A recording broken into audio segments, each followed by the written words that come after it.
দুর্বৃত্তরা ATM booth ভেঙে লুট করেছে লক্ষ লক্ষ টাকা। তাসকিন, তোমার কি মনে হয়?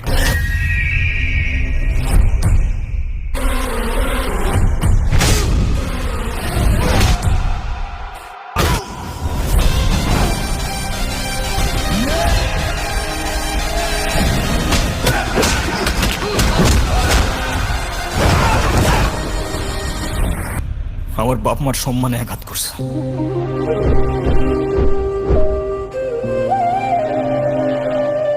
ওরা এইটা দেখাইছে যে ওরা কোন জায়গায় আর আমরা কোন জায়গায়।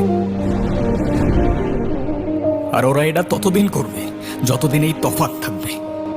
এই তফাৎ দূর করতে হইলে আমাদের দরকার শুধুমাত্র